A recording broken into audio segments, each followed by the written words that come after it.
وجعلنا من بين أيديهم سدا ومن خلفهم سدا فأغشيناهم فهم لا يبصرون.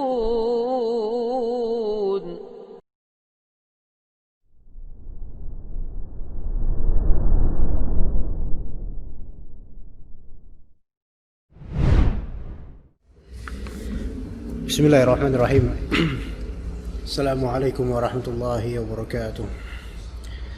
Innal hamdalillah nahmaduhu wa nasta'inuhu wa nastaghfiruh wa na'udzu billahi min shururi anfusina wa min sayyiati a'malina.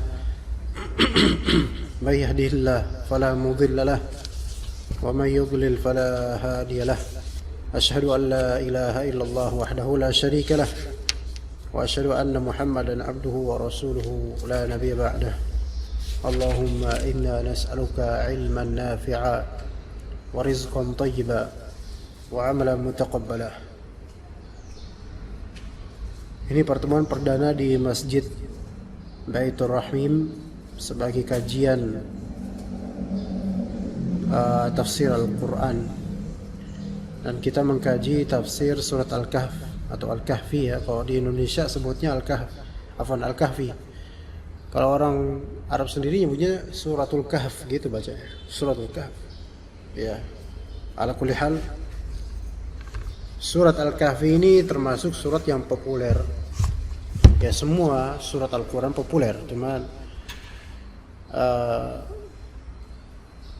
mendapatkan tempat dan ruang di hati kaum muslimin porsinya lebih dari beberapa surat lainnya.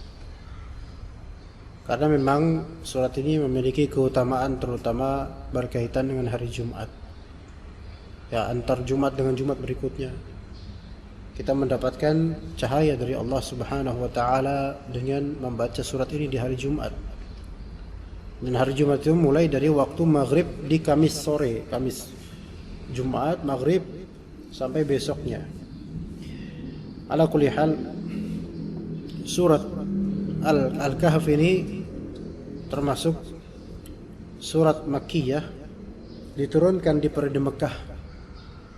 Tapi sebagian ahli tafsir mengatakan bukan keseluruhan dari Al-Kahfi ini diturunkan Mekah. Sebagiannya diturunkan di Madinah, kata sebagian ulama. Di antaranya ayat 1 sampai 8 ini. Jadi hari ini kita akan bahas ayat 1 sampai 8 dari surat Al-Kahf. Karena kalau ayat 9 itu sudah mulai kisah Al-Kahf, Ashabul Kahf. Tapi kita 1 sampai 8 dulu. Ya, insyaallah. Dan juga beberapa ayat lainnya diklaim oleh sebagian ulama bahwasanya beberapa ayat tersebut termasuk ayat-ayat yang turun di periode Madinah. Ala kulli hal, yang lebih tepat wallahu alam adalah semua ayat dari Al-Kahf adalah Makkiyah, turun di periode Makkah. Ya, jadi sebelum terjadi hijrah ke Madinah. Baik.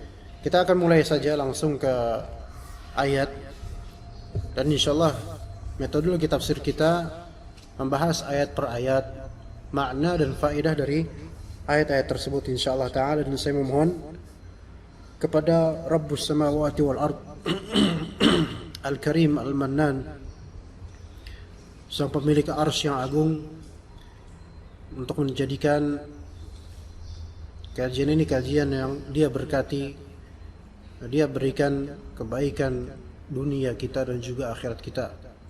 Dan kita memohon kepada Allah Ta'ala keridhaannya dalam mengkaji kalamnya. Dan memang namanya mengkaji Al-Quran seayat dua ayat dan di rumah Allah, itu keutamanya besar. Dalam hadis Nabi SAW, lebih mahal ganjarannya dibandingkan dengan 2 unta atau lebih, unta terbaik. Kalau sekarang ustadz didatangkan ke masjid, kira-kira harga unta berapa? Bisa jadi harga unta tersebut boleh jadi lebih dari 100 juta. Kalau ternyata seorang ustadz didatangkan ke masjid, diundang, kemudian diamplopi 100 juta, itu kira-kira menurut antum gimana? Bakal terperdaya ustadz itu, terfitnah dengan harta. Namun jika seorang da'i atau siapa, nggak mesti da'i ya, karena konteksnya ini pergi ke masjid untuk mengajar atau belajar atau membaca Al-Quran, walaupun minimal 2 ayat, itu pahala yang sangat besar. Jadi melebihi juta-jutaan atau ratusan juta, pahala dari Allah jauh lebih besar. Makanya mengkaji ilmu tentang Allah Ta'ala dan agamanya, itu kepentingannya bukan hanya kepentingan dunia, bahkan tidak boleh didasari kepentingan dunia, melainkan untuk hari akhir, bekal kita di hari akhir. Ana akan bacakan dulu ayat 1-8 ya. Antum siapin Al-Qur'annya juga ya, atau sudah hafal nggak apa-apa kalau sudah hafal. Al-Kahfi 1-8 pagi ini insyaallah taala. Tapi ini jalannya agak ramai, bisa nggak dicegah orang-orang jalan? Enggak, udah kelas. Enggak, udah. A'udzu billahi minasy syaithanir rajim. Bismillahirrahmanirrahim. Alhamdulillahilladzi anzala 'ala 'abdihil kitaba wa lam yaj'al lahu 'iwaja. قيما لينذر بأسا شديدا من لدنه ويبشر المؤمنين الذين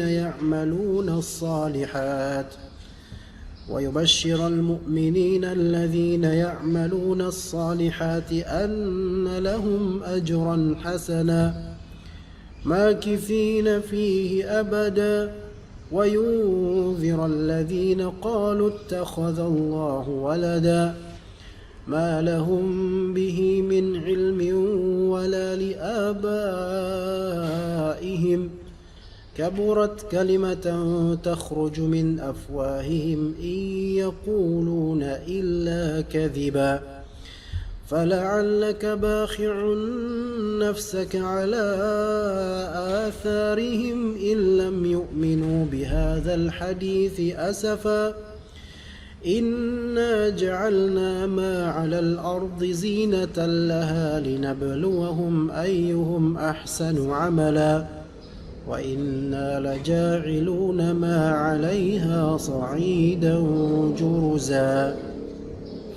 Kita mulai dari ayat pertama dari kalam Allah Ta'ala, surat Al-Kahf. Firman-Nya yang mulia, Alhamdulillah, segala puji bagi Allah Subhanahu wa taala, sebagaimana di surat Al-Fatihah. Ya. Ini adalah pensifatan terhadap Rabb kita Azza wa Jalla. Alhamdulillah. Alhamd, pujian. Jadi Allah Taala Maha terpuji dan Dialah yang paling berhak dipuji dengan segala bentuk pujian yang terbaik. Kemudian Allah Taala mengandung lafal jalalah, Allah mengandung sifat uluhiyah yang berhak untuk disembah.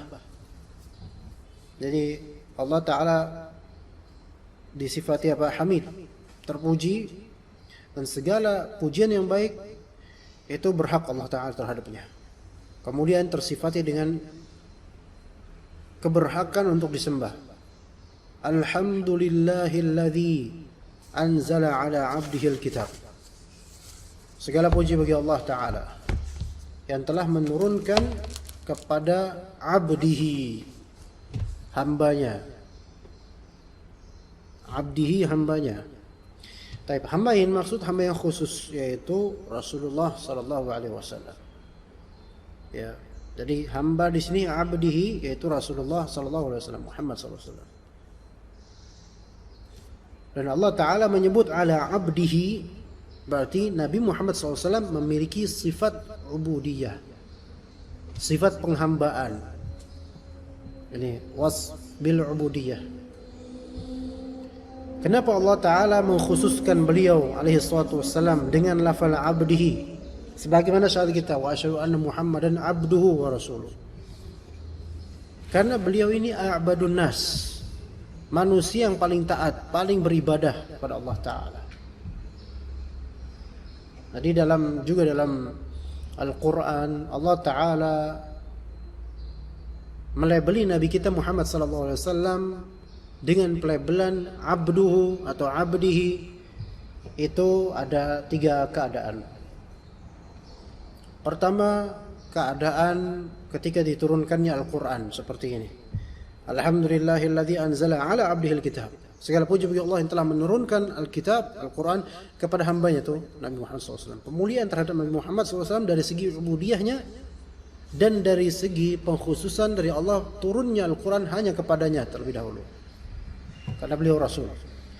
Keadaan kedua, pensifatan Allah terhadap Nabi kita SAW dengan sifat ubudiyah, yaitu dalam rangka membela Rasulullah SAW. Dari ini masa-masa sekarang ya kawan sekalian, pembelaan terhadap Rasul wajib kita tunaikan, tapi dengan cara yang hak.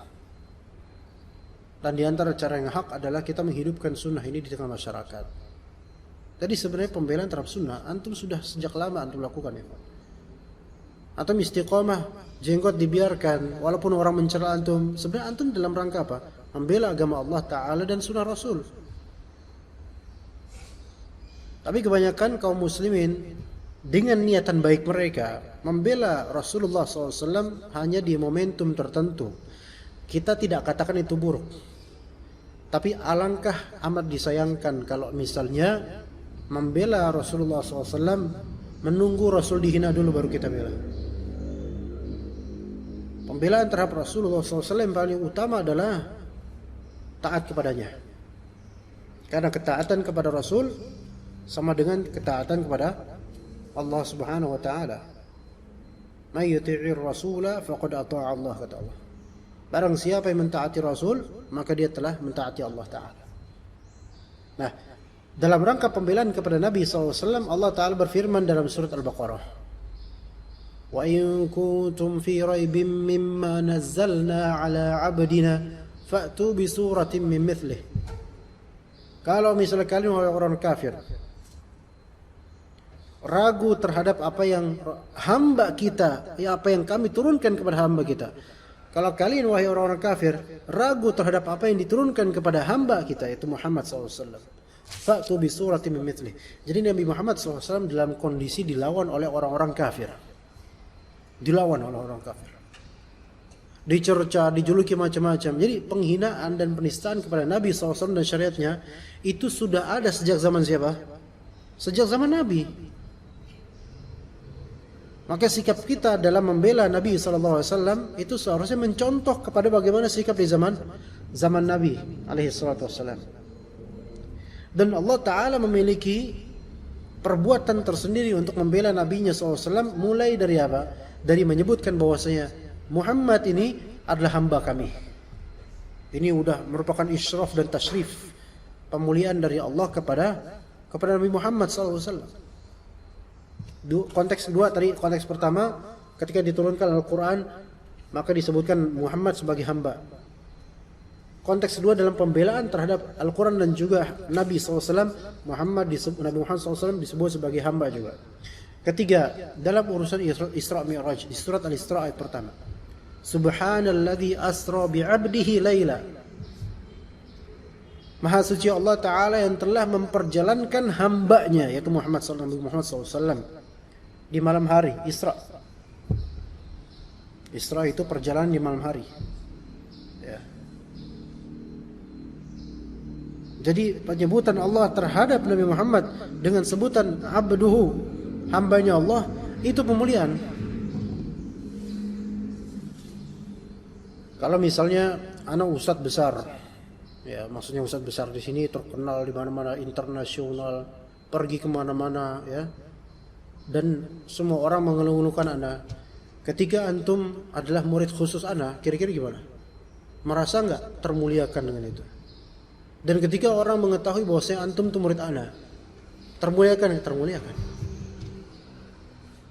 Kemudian ketika Anda belum datang, padahal sudah waktunya sholat, orang-orang menatap antum sebagai murid Anda yang dikenal benar. Fadhol jadi imam, karena pemuliaan. Antum ini didahulukan. Tapi ini kan duniawi gitu loh. Sementara kalau seseorang ternisbatkan kepada Allah dari segi ubudiyah dan kehambaan, wallahi antum termuliakan. Iya. Ketika seseorang terlihat hamba sahayanya fulan, itu enggak begitu mulia. Mungkin fulan ini mulia, tapi ini hambanya dia, budaknya dia. Tapi kalau misalnya hambanya Allah, mulia. Mulia dari segala segi. Kalau misalnya Allah Ta'ala menjadikan antum seorang hamba Allah Ta'ala yang taat padanya. Sebagaimana Rasulullah SAW, Allah muliakan dengan sebutan abdihi, ala abdihi. Hanya saja perbedaan Rasul dengan kita, perbedaan yang besar sebenarnya. Beliau Rasulullah, kita ya beda, hamba Allah. Tapi itu pun sudah mulia sekali, Masya Allah. Kalau misalnya antum ternisbatkan kepada orang kaya, miliuner, yang paling kaya di bumi ini misalnya, antum kan merasa jumawa mau kemana-mana. Saya punya majikan yang kaya kok. Tapi bagaimana kalau antum kemana-mana, status antum adalah hambanya Allah yang maha kaya. Kira-kira antum takut nggak kemana-mana? Jangan takut. Tawakal pada Allah Subhanahu Wa Taala yang maha kaya. Di masa pandemi ini banyak orang-orang yang mulai terkikis keimanannya kepada Al-Ghani, Al-Hamid. Allah maha kaya. Dalam surat Al-Buruj, Ghani Hamid, Allah Ta'ala maha kaya lagi maha terpuji. Apa sandingan tersebut maknanya? Allah Ta'ala maha kaya, namun dengan kekayaannya segala perbuatan yang Allah lakukan berkaitan dengan kerajaan dan kekayaannya pasti terpuji. Walaupun hal tersebut kemudian melazimkan kita kekurangan uang di masa pandemi, tetap Allah terpuji dengan itu. Ini yang kadang-kadang siratan ini tidak difahami oleh banyak dari kalangan awam, terutama kita juga termasuk. Bahwasanya yang menyempitkan dan meluaskan rezeki itu Allah. Allahu yabsutur rizqa liman yasha min ibadihi wa yaqdiru lah. Allah Subhanahu wa taala membentangkan rezeki kepada siapapun hamba yang dia inginkan. Dan Allah pula yang menyempitkan. Dan dengan kondisi Allah meluaskan rezeki dan menyempitkan rezeki, Allah tetap terpuji. Alhamdulillah, terpuji. Segala puji bagi Allah. Alladzi anzala ala 'abdihi alkitab. Maka ketika kita dalam kondisi kesulitan, kita refleksikan dari potongan ayat ini. Dalam kondisi kesulitan tetap memuji Allah pertama. Alhamdulillah. Kemudian jangan lucuti gelar antum sebagai Abdullah, hambanya Allah.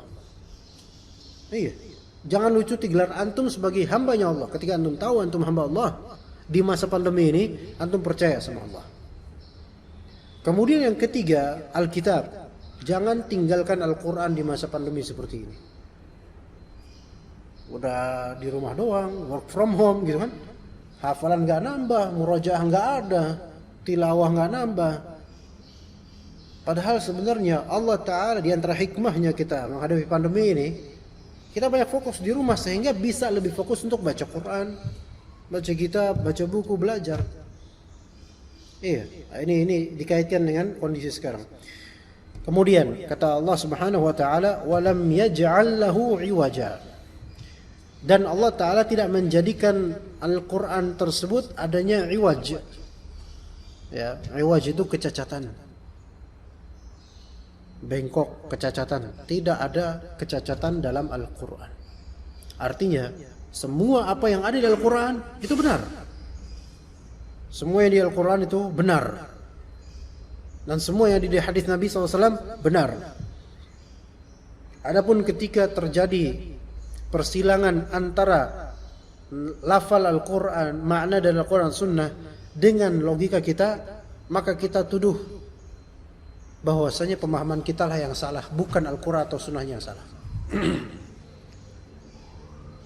Ya, jadi walam yaj'al lahu 'iwaja. Al-Quran ini tidak ada kecacatannya dan akan terus mustaqim, lurus Al-Quran ini. Ya. Segala puji bagi Allah yang telah menurunkan Al-Quran kepada hambanya. Dan Allah tidak menjadikan Al-Quran itu bengkok. Artinya tidak ada penyimpangan, tidak ada kecacatan dalam Al-Quran. Semuanya sahih, benar, walaupun kita nggak faham. Baik, kemudian ayat kedua Allah Ta'ala berfirman, Qayyima. Qayyimah di sini sebagai hal atau keadaan, penunjukan keadaan terhadap Alkitab ini. Qayyimah dimaknai sini sebagai bimbingan yang lurus. Ya. Qayyim. Soalnya qayyim itu mustaqim. Pembimbing jalan yang lurus. Kadang qayyim itu maknanya itu pengurus utama atau mudir, ketua DKM itu qayyim namanya. Gelarnya qayyim. Makanya Muhammad bin Syamsuddin atau disebut juga Ibnu Qayyim al-Jauziyah. Itu bukan nama asli qayyim itu. Ibnu anak. Anaknya siapa? Anaknya sang qayyim. Qayyim itu apa di situ? Qayyim itu kepala madrasah al-Jauziyah. Jadi ada sekolah namanya Al-Jauziyah, Madrasah Al-Jauziyah.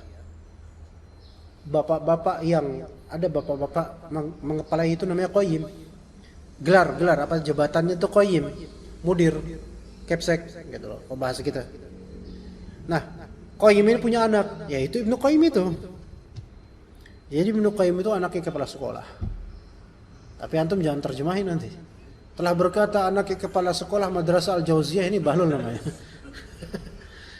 Iya, itu nggak usah diterjemahkan. Tapi memang seperti itu aslinya. Namanya Muhammad. Ibnu Qayyim itu namanya Muhammad. Ya. Taib, qayyimah sebagai pembimbing yang lurus. Ini sifat dan kondisi Al-Qur'an. Al-Qur'an itu sebagai qayyim, pembimbing yang lurus. Jadi kalau orang mau lempeng, mau lurus jalan istiqamah, Al-Qur'an sebagai pedoman hidupnya. Dan bukan sebagai bacaan lafal gitu saja, melainkan tadabburan. Pahami hal-hal yang bisa dipahami dari Al-Quran. Beli buku tafsir, minimal satu range buku tafsir. Sehingga kalau ada iskal, ada kesulitan memahami, langsung merujuk ke buku tafsir. Qayyimah. Baik, sekarang fungsi Al-Quran. Kenapa Al-Quran diturunkan? Tujuannya apa? Kata Rabb kita Azza wa Jalla, Allah Ta'ala menyebutkan dua maksud, tujuan diturunkannya Al-Quran. Pertama, liyunzira ba'san syadidan min ladunhu. Satu. Kedua, wa yubashshiral mu'minina alladhina ya'maluna as-salihati anna lahum ajrun hasanah. Itu dua. Tapi nanti ada tiga lagi. Nanti di ayat 4. Tujuan di sini ada tiga lah ya. Satu, liyunziru ba'san syadidan min ladun, itu satu. Dua, wa yubashshiral mu'minina alladhina ya'maluna as-salihati anna lahum ajran hasanan makithina fihi abada. Itu dua. Yang ketiga, wa yunziru alladhina qalu ittakhadallahu walada. Kalau mau diringkas sebenarnya ya dua. Indzar dan tabsyir. Al-Quran ini diturunkan tujuannya memberi peringatan dan memberi kabar gembira. Itu ikhlas. Ya, ini ada tiga di sini. Tetapi kalau diringkas jadi dua saja, yaitu inzar dan tabsyir. Memberi peringatan dan juga memberi kabar gembira. Kita mulai lagi dari liyunziru ba'sa. Kata Allah Subhanahu wa Ta'ala. Ada kecepatan enggak penjelasannya? Cocok ya? Ada. Liyunziru ba'san syadida. Kurang besar suaranya. Kurang besar. Jadi ini udah deket. Masa mau ditempelin di jenggot kan gak enak. Malu lah. Hah? Speaker keluar nanti suaranya.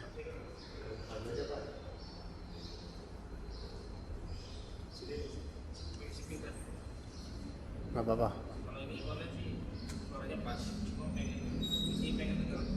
Oh, di situ malah kurang. Ya udah, antum dengerin online aja, pulang.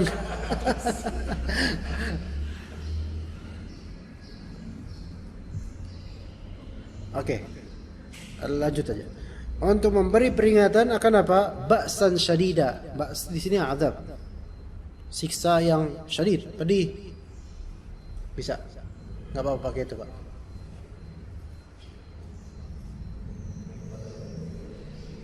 Ini nggak apa suara ini. Dalam aja, suara dalam apa? Dalam doang.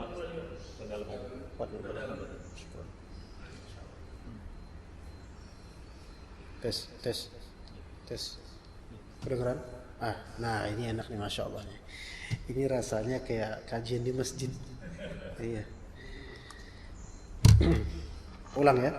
Liyunzir ba'san syadidan min ladun. Itu tujuan pertama diturunkan Al-Qur'an. Jazakumullah khairan. Untuk memperingatkan ba'san syadida. Ba's di sini azab. Azab yang syadid, keras. Min ladunhu, dari sisi Allah Subhanahu wa taala. Ya. Azab dari Allah taala. Itu untuk memperingatkan manusia akan itu.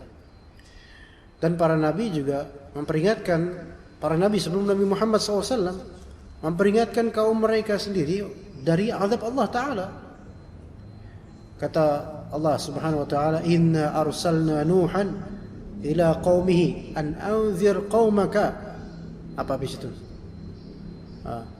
Inna arsalna Nuhan ila qaumihi an anzir qaumaka min qabli an ya'tiyahum 'adzabun alim. Berikan peringatan pada kaummu sebelum terjadi apa? Azab yang pedih. Qala ya qaumi inni lakum nadhirum mubin. Maka berkata Nabi Nuh alaihissalam, wahai kaumku, aku adalah pemberi peringatan yang begitu nyata. Jadi begitu dari Nabi Nuh sampai Nabi Muhammad alaihi salatu wasallam. Liyunzira ba'san syadidan min ladunhu. Ini tugas.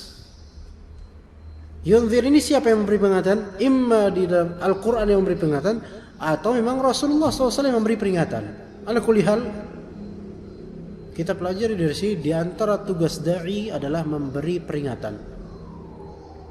Di antaranya memberi peringatan akan azab Allah. Dan ini kadang lebih sulit dibandingkan memberi kabar gembira, Pak.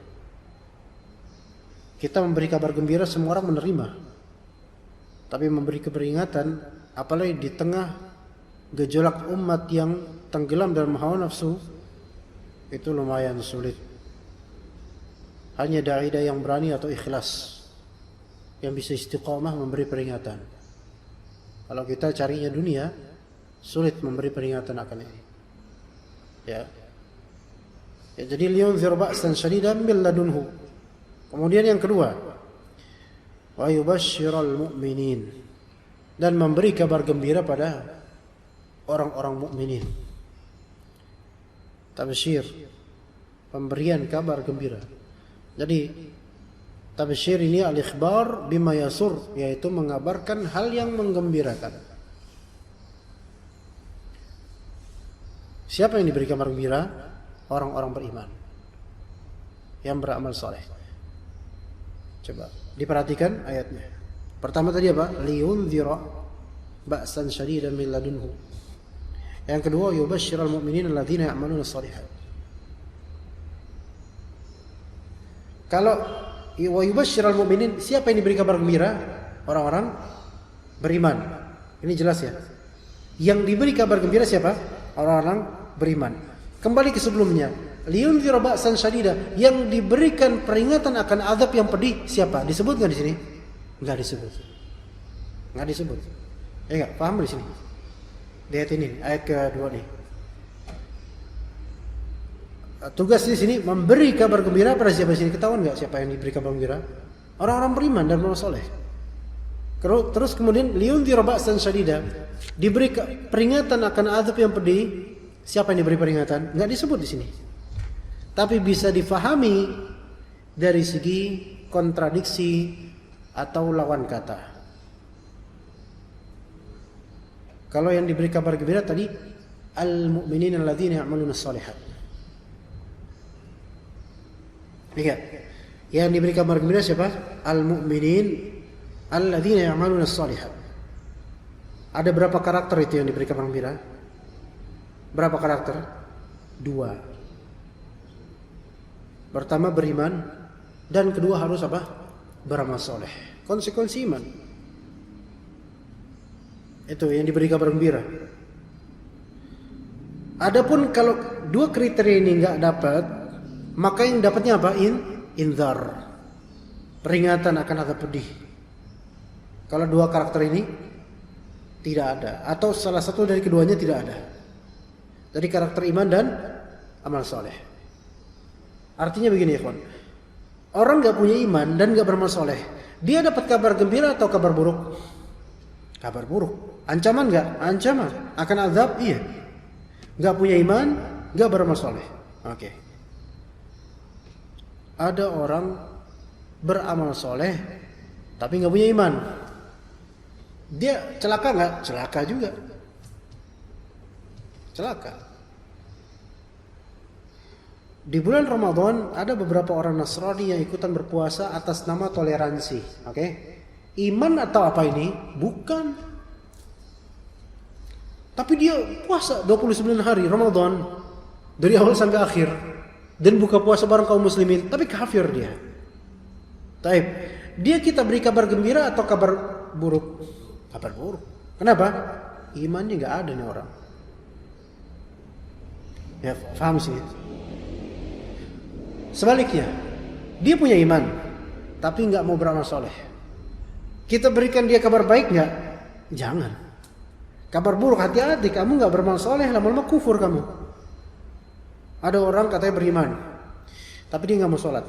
Kira-kira kita berikan, wah masya Allah antum surgawi. Nggak. Tapi apa? Hati-hati ninggalin sholat. Ya, berbahaya, bisa kufur nanti. Jadi harus lengkap. Akidah Islam Ahlussunnah wal Jamaah, iman harus dengan amal soleh. Dan amal soleh termasuk dari bagian dari iman. Ya begitu.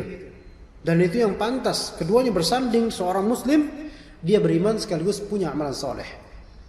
Baru dia mendapatkan busyra, kabar gembira. Dan itu berkali-kali dalam Al-Quran. Contohnya di surat Al-Baqarah. وَبَشِّرِ الَّذِينَ آمَنُوا وَعَمِلُوا الصَّالِحَاتِ أَنَّ لَهُمْ جَنَّاتٍ تَجْرِي مِنْ تَحْتِهَا الْأَنْهَارُ. Surga, ini kan busyra, kalimat apa? Kabar gembira ya. Untuk siapa? Berikan kabar gembira pada siapa? Orang beriman dan beramal soleh. Jadi kalau misalnya ngaku beriman toh amalan gak ada, ini munafik jadi nanti. Ngakunya beriman, amal gak pernah. Ya, sebagaimana dalam Al-Quran disebutkan berkali-kali. Wa yubashshirul mu'minina alladhina ya'maluna as-shalihat. Orang-orang beriman ini mereka selagi juga beramal soleh. Masalahnya beramal soleh ini juga ada kriteria. Kenapa disebut soleh? Soleh kan artinya genah. Ya, kalau bahasa Jawa itu genah. Genah itu apa? Jelas. Itu Banyumas tuh. Ayo podo baik. Jawab Pak. Oh jauh. Bapak jawab. Jawa. Nggak ada. Jauh semua. Sunda. Aneh nggak jelas di sini apa. Iya, genah. Bener, saleh itu bener gitu loh. Anak saleh itu anak bener. Lah yang namanya bener itu kan berarti apa? Tidak keluar jalur. Berarti ada kriteria yang perlu ditunaikan sehingga disebut benar. Kalau acak-adul ya nggak benar, ya kan? Apa syaratnya? Nah, antum tahu, ikhlas dan sesuai sunnah Nabi alaihissalatu wassalam. Kalau Nabi SAW perluas, silahkan perluas. Kalau ternyata contoh dari Nabi seperti itu saja, maka kholas itu aja. Saya kasih contoh ikhwan.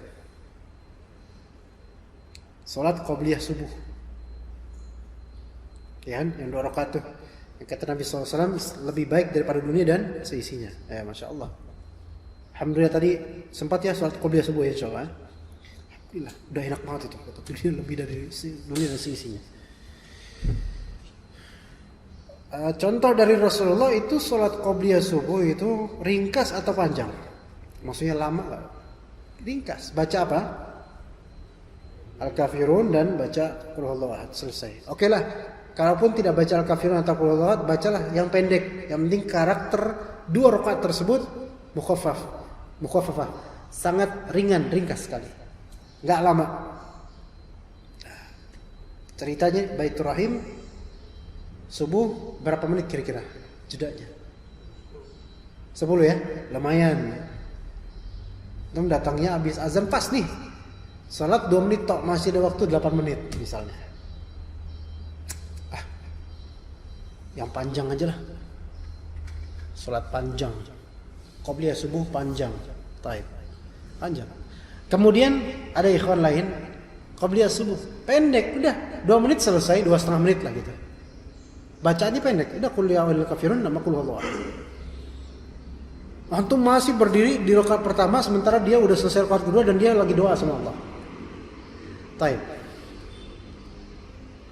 Di penggambaran ini mana yang lebih ahsan? Mana yang lebih saleh amalannya? Mana? Yang dia yang ringkas. Kenapa? Lebih sesuai dengan sunnah Nabi SAW.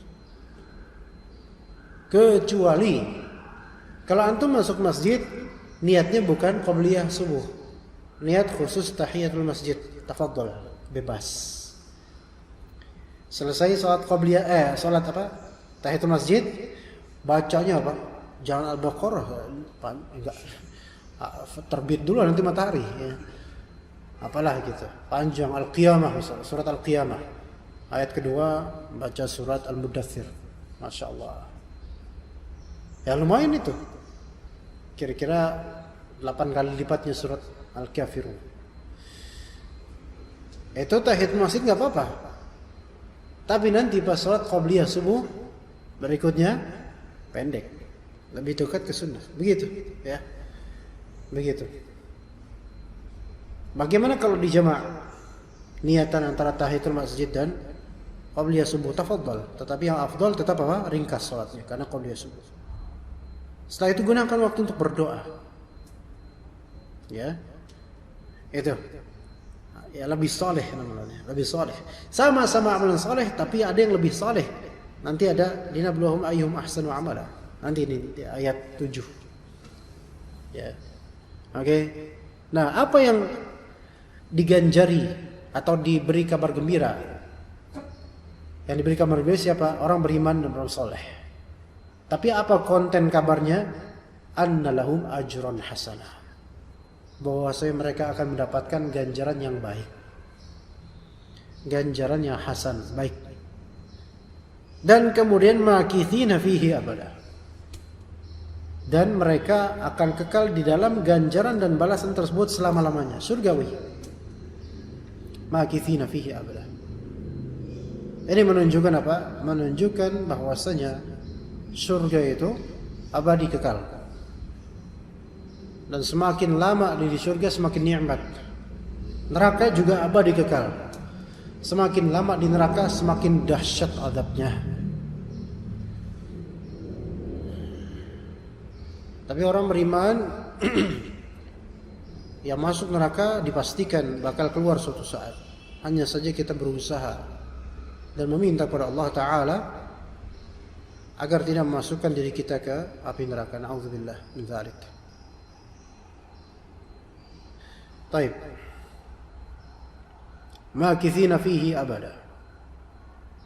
Kemudian kata Allah Subhanahu wa taala menyebutkan fungsi dari penurunan Al-Qur'an, wa yunzirul ladzina qalu ittakhadallahu walada. Dan memberi peringatan lagi. Peringatan, kabar gembira, peringatan sekarang. Memberi peringatan kepada siapa? Nah, ini disebut kali ini. Disebut secara khusus. Alladzina qalu ittakhadallahu walada. Memberi peringatan kepada orang-orang yang mereka berkata bahwasanya Allah Ta'ala memiliki anak. Memberi peringatan kepada orang-orang yang mengatakan bahwasanya Allah Ta'ala mengadopsi anak. Baik, perhatikan di sini ya kan, agak detail teliti, harus pikirannya harus kena dengan kajian ini ya, jangan kemana-mana, tetap bersama kami ya. Jangan. Memberi peringatan pada siapa?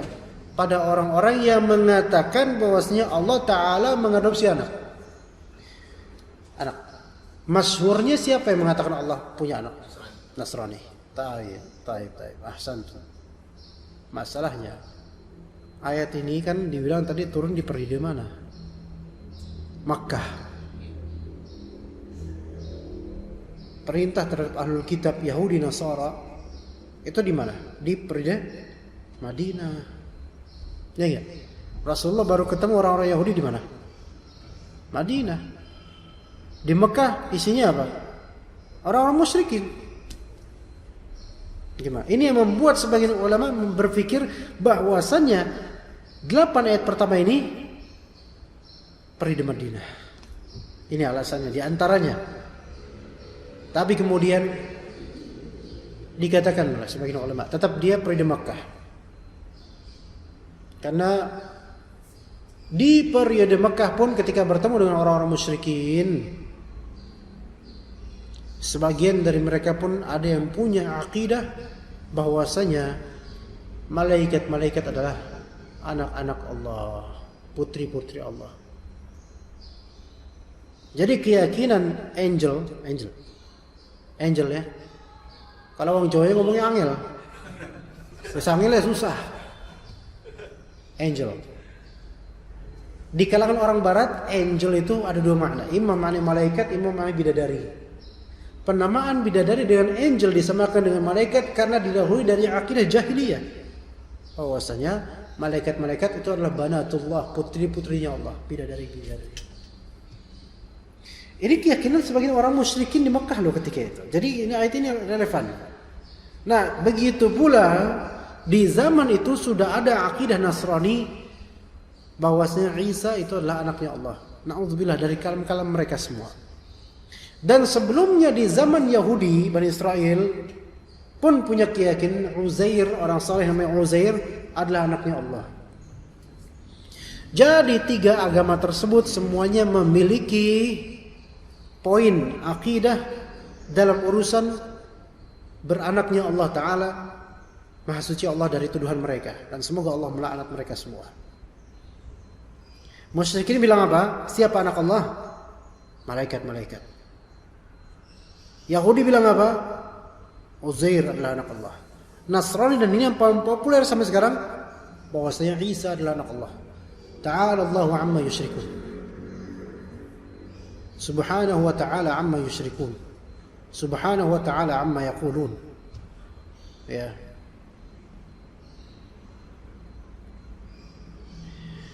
Cuman Islam yang benar dalam masalah ini, bahwasanya Isa Abdullah wa Rasuluh, Uzair Abdullah wa Rasuluh. Uzair Abdullah, malaika Abdullah, ibadullah, malaikat hamba Allah. Itu dalam Islam, konsep Islam. Dan kemudian ikhwan, Presiden Barack Obama pernah mengatakan bahwasanya we are children of God. Kita semua adalah anak-anak Tuhan. Ini juga keyakinan berangkat dari sebagian orang Nasrani seperti itu. Ya. Jadi sekarang banyak orang-orang yang tersesat dalam masalah ini. Jadi bukan hanya ini konsep Nasrani saja. Konsep siapapun yang tidak memiliki akidah benar, lama-lama dia akan menganggap hal-hal seperti itu terjadi. Bahwasanya fulan anaknya Tuhan, ini anaknya Tuhan. Allah tidak ada, lam yalid wa lam yulad. Tidak melahirkan, tidak diperanakan, enggak. Allah apa? Qul huwallahu ahad. Maka semua dari mereka itu dapat inzar dan peringatan dari Allah Ta'ala. Karena telah menduakan Allah Subhanahu wa ta'ala dan mempersekutukan Allah dari segi ini. Mengatakan Allah Ta'ala memiliki anak. Alhamdulillah. Maka kemudian Allah Ta'ala menanggapi mereka. Menanggapi mereka dengan menyebutkan hakikat karakter pemikiran mereka. Ma lahum bihi min ilmin wala li abaihim. Mereka sama sekali tidak mempunyai pengetahuan, gak punya ilmu tentang hal tersebut. Tentang apa? Tentang perkataan mereka itu. Artinya mereka tuh gak ngerti apa yang mereka omongi. Ya. Wala li abaihim, begitu pula tidak dengan nenek moyang mereka. Ya. Kenapa Allah singgung nenek moyang? Ada isyarat ikhwan. Kenapa Allah singgung nenek moyang di sini? Abaihim. Mereka enggak ngerti, begitu pula dengan nenek moyang mereka enggak ngerti. Kenapa disinggung nenek moyang? Karena rata-rata akidah sesat itu mengakar dari taklid kepada nenek moyang. Lihat aja. Di masyarakat gitu enggak? Iya. Akidah yang sesat rata-rata karena efek dari bertaklid pada nenek moyang. Orang-orang jahiliyah. Dan kemudian di masa Rasulullah SAW berdakwah, kaum musyrikin, Abu Thalib, kenapa mati dalam keadaan kafir? Karena tetap bertaklid pada para nenek moyang. Yang sekarang gitu nggak kira-kira? Ritual-ritual, keyakinan-keyakinan tertentu. Sekarang kayak gitu. Tempat-tempat dikeramatkan. Kenapa dikeramatkan? Warisan pemikiran jahiliyah nenek moyang. Iya. Candi-candi disakralkan. Siapa yang mensakralkan? Orang-orang yang terpengaruh dengan jahiliyah nenek moyang. Malahum bihi min ilmin wala li abaihim. Enggak. Mereka punya ilmu enggak tentang itu? Enggak, mereka persangkaan saja. Dan itu pun salah persangkaannya. Kuburan keramat. Ya. Rata-rata apa? Warisan nenek moyang. Bentuk-bentuk setan berupa pocong, kunti dan seterusnya. Warisan nenek moyang. Maksudnya apa? Maksudnya itu terbentuk dari alam fikir nenek moyang kita. Seperti itu setan. Ya setannya istiqomah kayak gitu terus ini. Iya. Semua dzunun dan waham ini, persangkaan dan tidak validnya pemikiran itu karena bukan melihat dari dalil dan wahyu. Tapi melihat dari bagaimana nenek moyang kita dulu itu aja dulu. Ini dia. Dan orang-orang seperti itu disifati oleh Allah apa? Enggak punya ilmu, bodoh walaupun belajar. Iya. Maka orang yang menjadikan tradisi warisan nenek moyang semata itu sebagai pedoman hidup, baik berupa babat Jawi atau apalah namanya dan seterusnya dari kitab-kitab buatan nenek moyang, prasasti-prasasti, nasihat-nasihat yang terukir di prasasti atau di candi, berpegang pada itu tidak kepada wahyu, maka pasti apa? Disebut oleh Allah Ta'ala enggak punya ilmu. Walaupun dia belajar sastranya, belajar sastra Jawa, belajar babat Jawinya dan seterusnya. Enggak, ini enggak punya ilmu orang-orang. Nah, mereka orang-orang yang menyimpang, tersesat. Lah orang yang belajar Quran Sunnah aja enggak semuanya benar kok. Apalagi yang belajar hal kayak gini. Nah,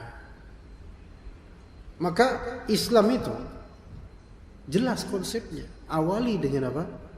Quran dan juga Sunnah. Kemudian ijma' kaum muslimin. Jelas.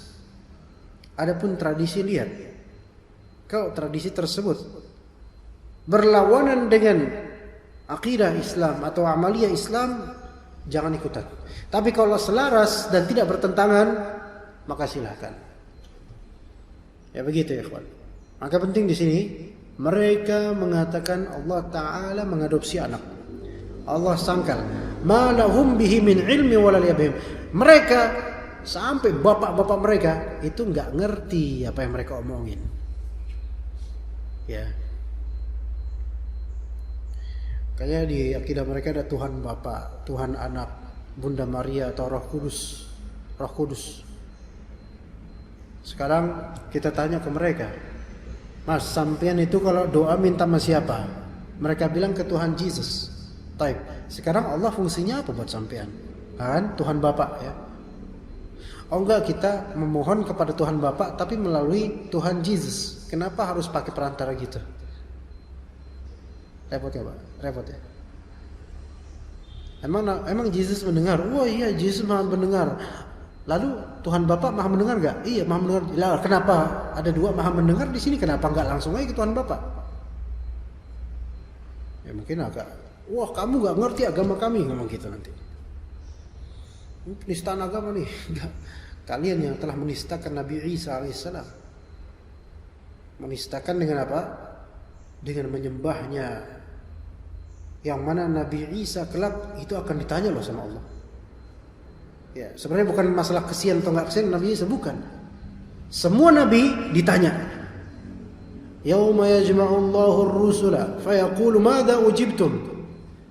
Pada hari nanti Allah Ta'ala akan mengumpulkan para rasul.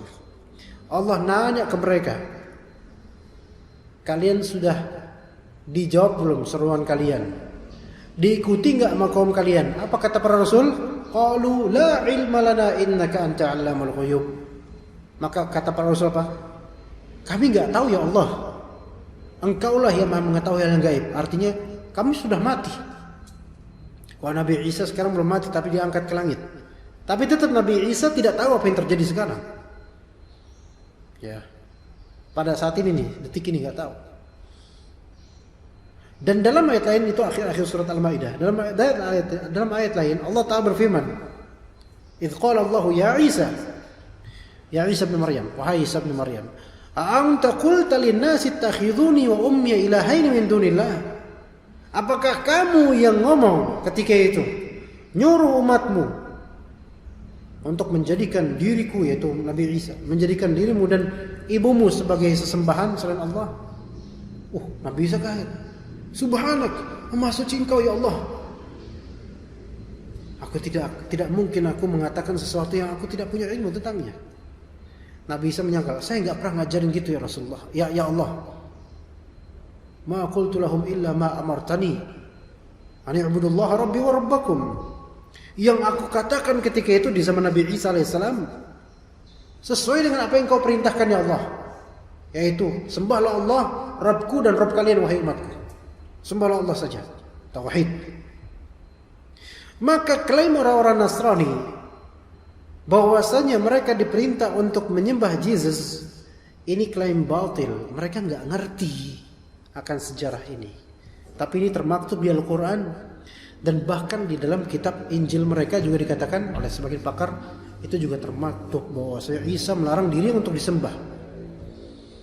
Jadi orang-orang yang menyembah Nabi Isa alaihissalam, baik menyembah langsung dengan mengatakan dia Tuhan, atau dengan basa-basi dengan mengatakan yang Tuhan adalah Tuhan Bapa Allah, tetapi perantara kita lewat Yesus, ini semua sama batilnya. Mereka tidak mengerti apa yang mereka amalkan. Hakikatnya tidak ngerti. Ya, ini sudah ditahqiq oleh Allah. Ma lahum bihi min ilmi wala li abaihim. Kaburat kalimatan takhruju min afwahihim. Sungguh besar perkataan mereka sebagai kalimat yang keluar dari mulut-mulut mereka. Ya. Ada sir di sini. Ada hal yang lembut, ikhwan. Kenapa Allah sebutkan? Apa terjemahannya? Alangkah jeleknya kata-kata yang keluar dari mulut mereka. Kenapa Allah Ta'ala sebutkan kaburat kalimatan takhruju min afwahihim? Padahal kalau antum cuma bilang kaburat kalimah, itu perkataan itu sungguh besar. Kan semua orang tahu namanya kalimat keluar dari mana? Dari mulut. Ya. Ini tujuannya pertama untuk memastikan bahwasanya memang mereka betul-betul mengucapkannya dari lidah mereka, bahwasanya Isa adalah anak Tuhan, Uzair adalah anak Tuhan, bahwasanya malaikat adalah anak Tuhan. Itu pertama. Udah berapa menit ini? Hah? Udah 56 menit loh. Beneran ini? Udahan aja lah. Lanjut ya. Lanjut. Dua ayat lagi. Sampai mana tadi?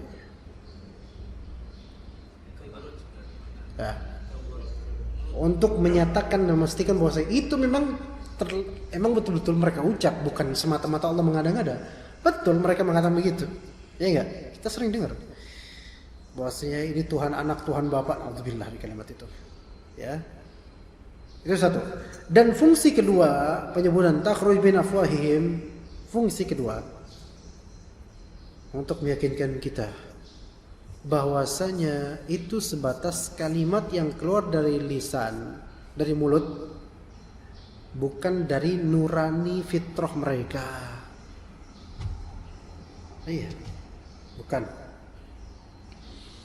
bukan dari fitrah mereka, beneran. Arti lainnya adalah sebenarnya masih bisa didakwahi,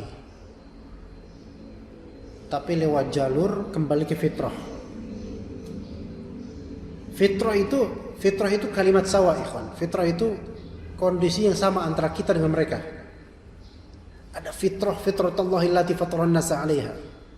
La tabdila li khalqillah. Yaitu ada fitrah tauhid, mengakukan Allah, itu mengesahkan Allah. Ada fitrah seperti itu. Ya. Sehingga pasti banyak cara untuk membantah prinsip mereka dalam Trinitas. Pasti itu. Karena Trinitas itu hanya di lisan mereka saja. Fitrah mereka mendustakan sebenarnya. Anda yakin juga itu sebagaimana di sini isyarat dari ayat ini. Takhruju min afwahihim. Enggak sesuai dengan dia. Ya, begitu. Di antara buktinya adalah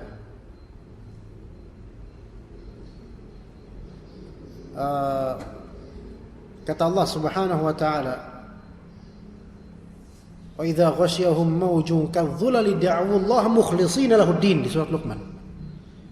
Jadi ketika orang-orang musyrik itu berlayar di lautan, kemudian ada gelombang badai dan juga samudra bergelombang itu, mauj, sampai kadhulal seperti gunung-gunung tingginya.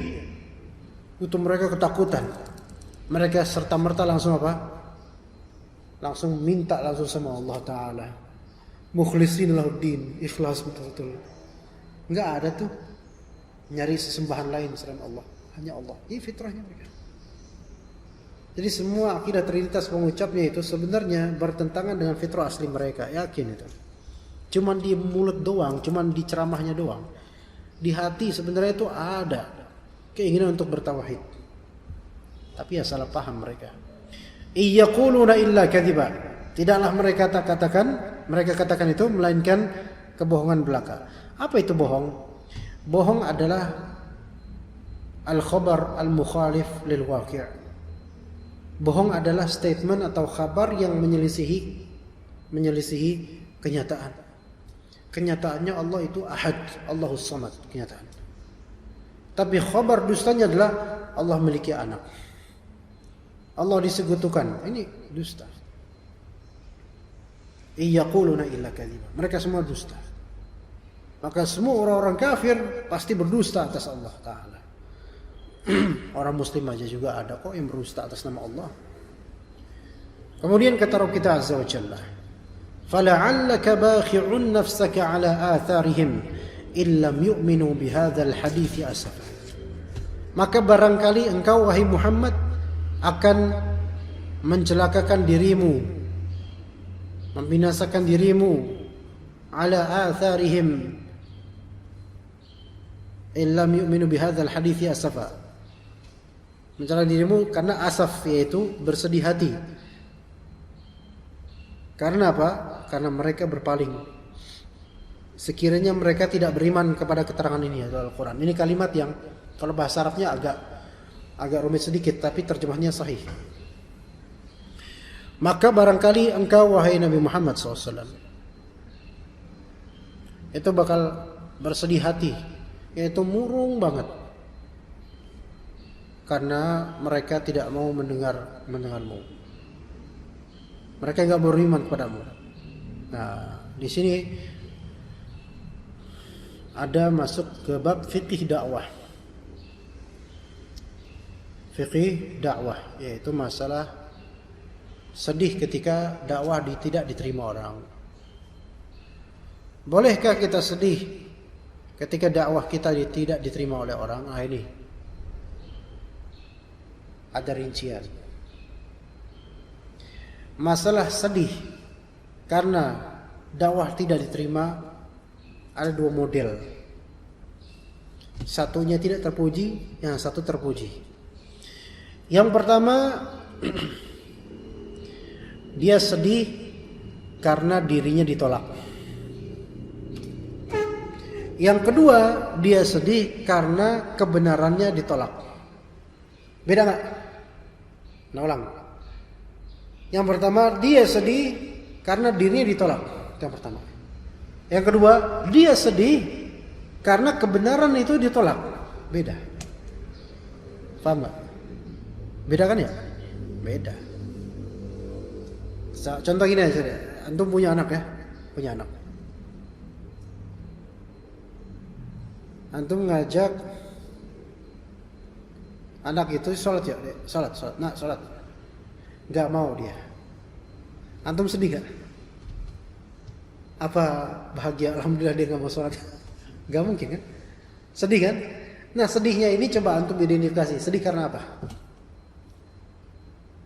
Kalau murni sedih karena saya kan bapaknya mas sedih nggak mau nurut sama bapaknya, sedih cuman karena itu nggak terpuji. Tapi kalau antum sedih karena apa? Ini sholat berjamaah ada kebenaran, tapi anak saya nggak mau ke situ, sedih saya. Sedih karena anak saya nggak mau sholat gitu loh, nggak mau sholat berjamaah. Ini baru bagus, sedih yang bagus gitu loh.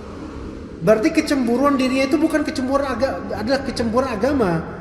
Bukan kecemburuan egoismenya bukan. Dai, ustaz. Makanya ustaz yang sedih karena jemaah sedikit itu dilihat sedihnya karena apa dulu. Kalau sedih karena merasa pengikutnya sedikit, ini nggak benar. Ini berarti sedih karena nggak punya dunia. Tapi kalau sedih karena ini kan kebenaran ya Allah, kok orang nggak mau datang gitu. Nah ini kan beda ya, paham nggak di sini? Gimana paham nggak? Beda. Yang kedua terpuji, walaupun ya dia sedih karena yang hadir misalnya sedikit, dari yang sedikit itu seperempatnya tidur, seperempatnya lagi tambah tidur, setengahnya izin ke WC. Nggak ada. Ini nggak ada. Begitu, ya. Jadi kalau dakwah ditolak. Kenapa sampai sedih? Kalau sedih karena kok orang kayak saya kok ditolak, ini berarti sampean nggak benar. Berarti apa? Ini berdakwah untuk ayo ikutan saya, bukan ikutan kebenaran. Tapi kalau kita dakwah ditolak, padahal benar caranya lumayan benar atau kebenaran tersampaikan, tapi ditolak karena ini kan benar, kenapa kok ditolak ya Allah, kasihan banget itu. Nah ini malah nggak apa-apa, karena apa? Ini mengajak kepada kebenaran. Nah ini dibedakan ya kawan. Ini bukan hanya dai, kita semua. Karena kita ini semua dakwah ke keluarga lah minimal. Kalau misalnya kita istri nggak nurut. Istri nggak nurut. Sedihnya kita kalau cuma karena ego kita, ini nggak terpuji itu. Tapi kalau sedihnya kita adalah ini istri harusnya nurut dalam syariat Allah, ini harusnya nurut dalam perkara yang taat dan ma'ruf. Tapi dia nggak mau, ya Allah saya kasihan sama istri saya. Kenapa istri saya kayak gini? Ini berarti cemburu dalam beragama, dan ini bagus. Itu banyak nanti majalnya dan juga contoh-contohnya di kehidupan masing-masing. Banyak. Begitu ikhwan. Ya. Begitu juga lawan dari sedih apa? Senang ya, bangga, senang. Yang hadir kajian banyak membludak sampai saking penuhnya saling pangku memangku gitu. Masya Allah. Banyak. Senang. Ada senang yang terpuji dan ada senang yang tercela juga di sini. Terpuji yang gimana? Terpuji kalau misalnya, wah alhamdulillah yang banyak datang, pahala saya makin banyak insyaallah. Makin banyak yang dengar kebenaran ini, makin banyak yang insyaallah ikut kebenaran ini. Ya enggak? Ini terpuji enggak? Terpuji. Tapi kalau makin banyak, wah, siapa dulu gitu kan? Iya, siapa dulu? Saya presentasi saya bagus kok, masa orang kayak saya dikit sih, gitu kan?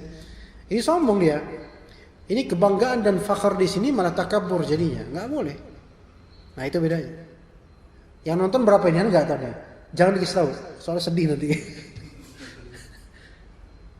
Ya, kalau yang nonton, misalnya nonton secuil, seuprit, itu pun kita nggak tahu bener apa enggak dia nonton, ya. Bisa jadi dinyalain tapi orangnya tidur di rumah, bisa jadi. Ya. Yang nonton 5 misalnya. Sedih nah. Kenapa sedih Ustaz? Ini mahal kan, pakai simpati, kuotanya mahal dan seterusnya. Ya Allah, sedih karena itu. Kecuali kalau sedih karena apa? Sedih karena ya Allah ini bermanfaat. Anda pengen banget tuh banyak orang yang mendapatkan manfaat ini gitu loh. Tapi ternyata sedikit lah sedih gitu. Nah ini nggak masalah yang seperti ini. Tapi jangan berlarut. Ya, jangan berlarut karena para nabi ada yang sampai nggak punya pengikut dan tetap istiqomah dakwah. Oke, begitu ya ikhwan ya. Kemudian kata Allah Subhanahu wa taala, Masya Allah udah jam segini. Inna ja'alna ma 'alal ardi zinatan laha linabluwahum ayyuhum ahsanu amala. Sesungguhnya kami telah menjadikan apa yang ada di atas bumi, ma'alal ard, di atas bumi, sebagai zinatan laha. Zinah di sini maknanya perhiasan. Perhiasan apa? Laha lil ard, perhiasan untuk bumi itu. Jadi apa-apa yang di atas bumi ini perhiasan. Baik apa yang disebut oleh kita langsung perhiasan seperti jewelry, anting, mutiara, cincin, uang, atau yang menurut kita itu bukan perhiasan seperti pohon-pohon biasa, itu semua perhiasan. Pokoknya apa yang di atas ini nih, itu bisa menjadi perhiasan untuk bumi ini. Tapi tujuan Allah Ta'ala menjadikan apa yang di atas bumi sebagai perhiasan, tujuannya apa?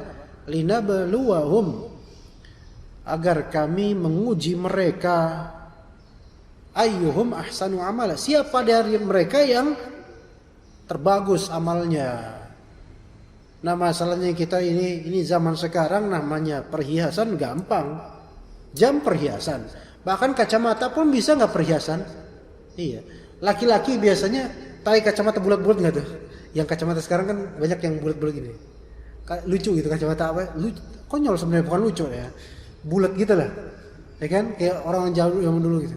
Laki-laki jarang, yang banyak perempuan, biar kelihatan imut. Perhiasan bukan itu. Ini hati-hati. Kalau ternyata itu dia sengaja pakai kacamata seperti itu ya untuk menarik perhatian publik, sama seperti menampilkan perhiasan. Iya, begitu. Kalau untuk perempuan ya, perhiasan. Taib, perhiasan ada yang mubah, ada yang haram. Taib. Cincin emas laki-laki haram pakai.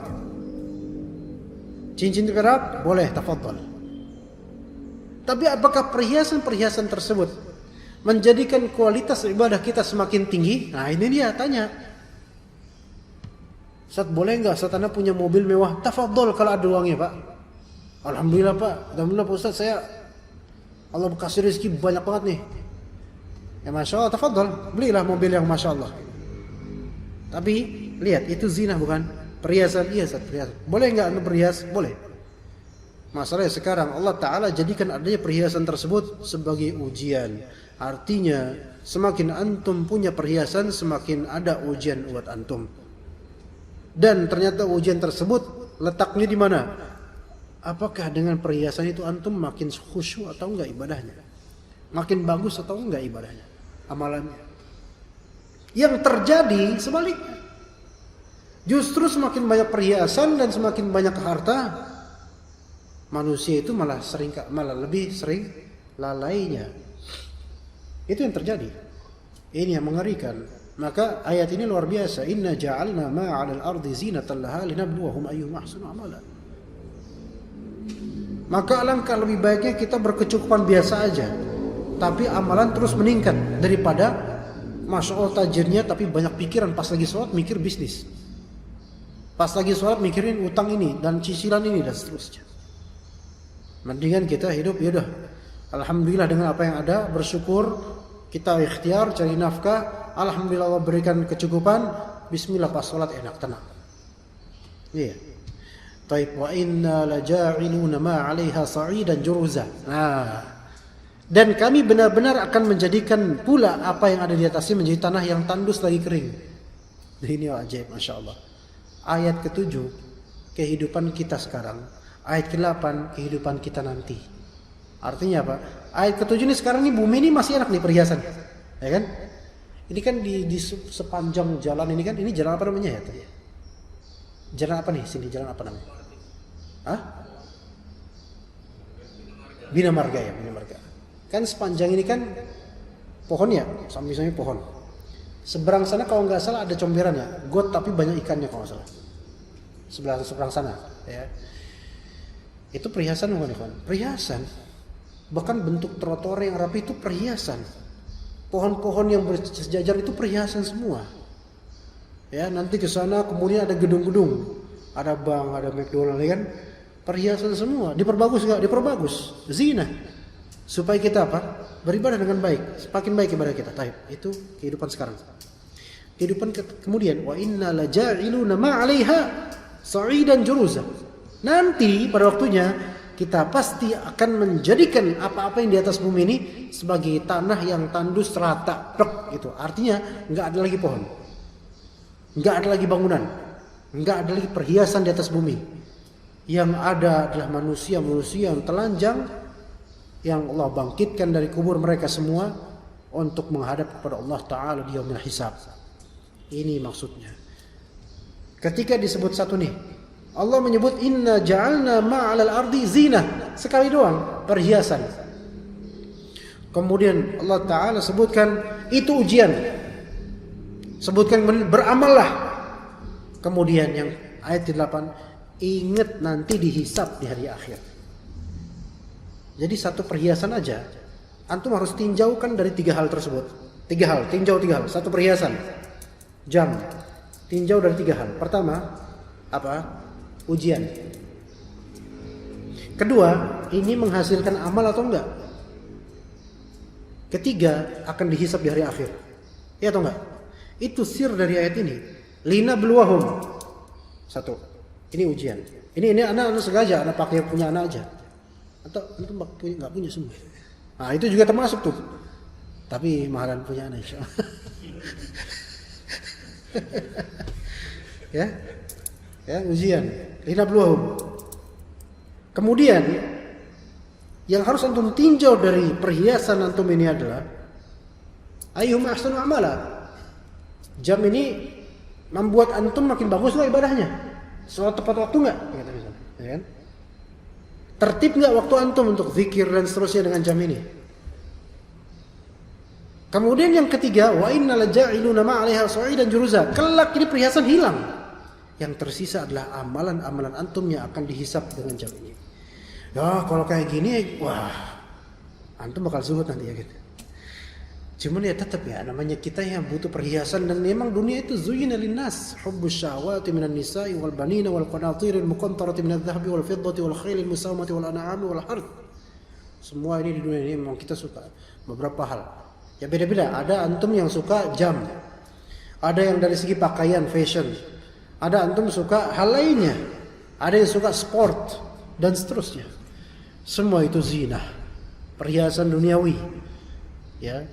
Yang antum harus tinjau, apakah dengan perhiasan mubah tersebut antum bisa melawan atau bisa menetralisir ujiannya, bisa menghasilkan amalan, dan bisa mempertanggungjawabkan di hari akhir nanti. Ini yang berat, apalagi nomor 3 tadi, berat. Ya, kira-kira gimana? Paham ya insyaallah ya? Insyaallah kita cukup sampai sini aja untuk materi. Wassallallahu ala nabiyina Muhammad wa ala alihi wasahbihi ajma'in. Enggak ada pertanyaan insyaallah. Cukup. Kita cukup sampai sini. Aslinya tadi ana rencananya 40 menit aja. Ternyata kita udah 1 jam 16 menit insyaallah di sini. Iya. Ya, dari mana?